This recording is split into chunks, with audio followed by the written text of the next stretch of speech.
Bem, lição número 1, a parte de domingo, o Deus que nos alcança. Dentro da missão de Deus, a missão criada por Deus, quando o ser humano cometeu o primeiro pecado, nós temos aqui a expressão Deus nos alcança, alcançou Adão e Eva. Por isso, no jardim, usando a liberdade de escolha, o livre-arbítrio e, logicamente, usando a função do amor, porque o amor verdadeiro é aquele que deixa livre a pessoa amada. E Deus fez assim com Adão e Eva, para que o amor se revelasse, para que as mentiras de Lúcifer não se tornassem verdadeiras. Deus criou seres com liberdade de escolha. Por isso, Adão e Eva poderiam realizar, fazer o que eles quisessem. Inclusive, poderiam deixar de amar o Criador. Eva duvidou das palavras divinas e deu ouvidos às palavras da serpente. Tudo porque a tentação mostrava uma grande vantagem. O pecado tornou o ser humano afastado de Deus. Mas Deus tinha planos para esses seres que haviam se afastado dele, por livre escolha. Quando uma menina chamada Pepita, uma ciganinha, foi chamada no ateliê de um grande pintor para que ela posasse, para que ele fizesse um retrato dela, em troca ganharia algumas moedas. Quando ela chegou no estúdio, no ateliê, olhou um quadro na parede que chamou a atenção da menina. Era um casal no meio de um jardim que estavam olhando para uma luz que vinha do céu, vinha de cima. A menina perguntou: o que representa esse quadro? Essas duas pessoas no jardim. O pintor disse: essas duas pessoas representadas nesse quadro se representam Adão e Eva, os primeiros seres humanos criados por Deus. E Deus deu a eles o poder da escolha. Eles acabaram desobedecendo, comeram de um fruto que não podiam comer, e com isso eles ficaram com medo e se esconderam de Deus. Mas essa luz que você está vendo aí, nessa pintura, é Deus procurando os dois e chamando onde você está, onde vocês estão. A menininha olhou para o pintor e disse: o senhor deve gostar muito desse Deus, porque o senhor fala de uma forma assim, muito carinhosa dele. Mas a história termina aí? O pintor disse: não, a história não termina aí. Deus os encontrou e os amou e fez para ele uma promessa dizendo que um menino iria nascer no futuro, iria trazer eles de volta para o paraíso através de um sacrifício que esse menino iria fazer. A menina olhou e disse: que interessante essa história, mas acabou aí? O pintor disse: não, não acabou. Esse menino nasceu muitos anos depois, fez o bem para todo mundo e acabou morrendo, e as pessoas que acreditam nele vão conseguir voltar para o paraíso de Deus, para esse jardim que você está vendo retratado nessa pintura.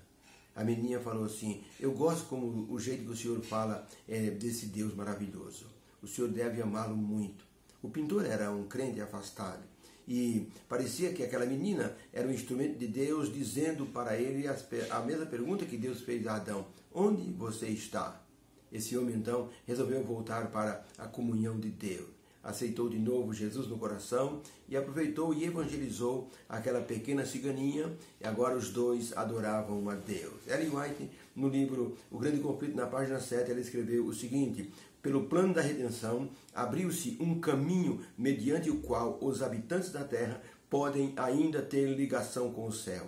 Deus se tem comunicado com os homens mediante o seu Espírito Santo, e a luz divina tem sido comunicada ao mundo pelas revelações feitas a seus servos escolhidos.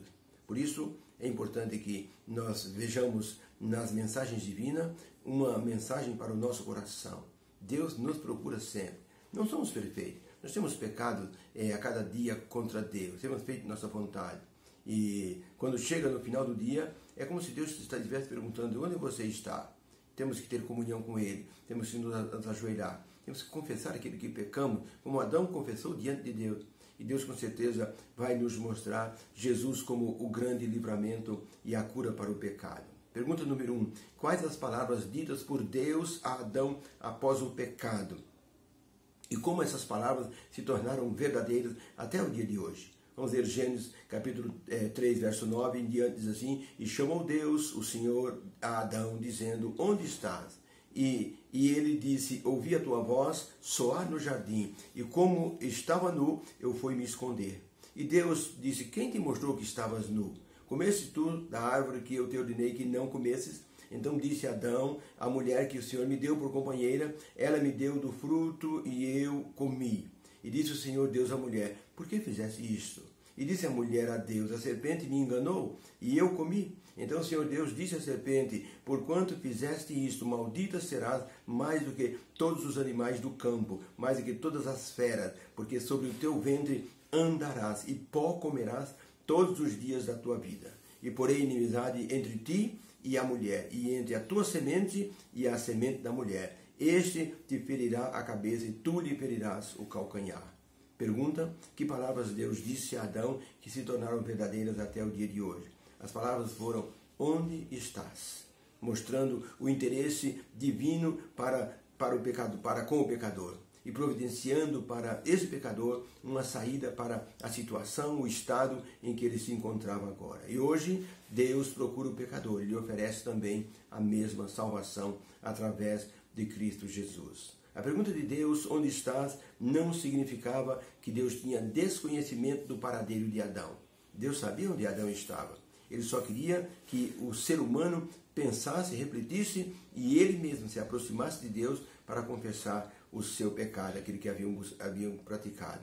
Dessa forma, eles estariam derrotando o diabo, porque Deus iria comunicar a Adão e Eva o plano da salvação, implementado para atendê-los e assim trazer esperança ao mundo todo. A missão de Deus era procurar o ser humano. A missão de Deus era mostrar a salvação, a missão de Deus era dar ao ser humano uma saída, um meio de escape do pecado. O que nos chama a atenção é a iniciativa divina em ir em busca daqueles que haviam caído em pecado.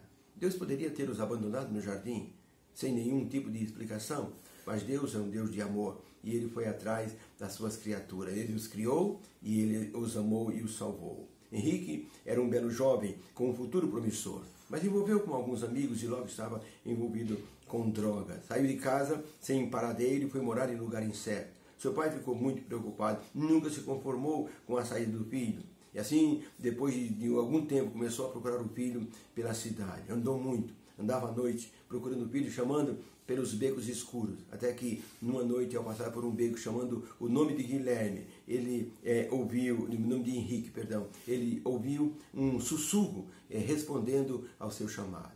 No meio do lixo, no meio de um monte de papelão velho, estava Henrique, envolto na embriaguez e nos vícios que ele havia assim obtido ou contraído. O pai não teve dúvida. Pegou Henrique no colo, colocou no ombro, levou até o carro e o levou para casa. E assim começou a tratar do filho para recuperá-lo.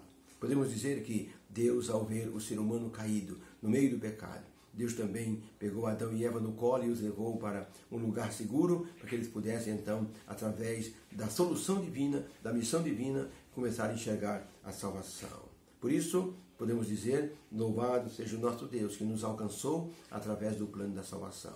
Essa era a missão de Deus, um Deus que nos alcançou. Obrigado, Senhor, porque o Senhor mostrou o seu amor supremo, indo atrás de Adão e Eva.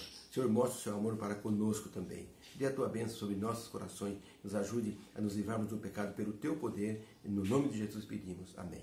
Deus abençoe, tenha um bom domingo e uma semana abençoada. Fique com Deus.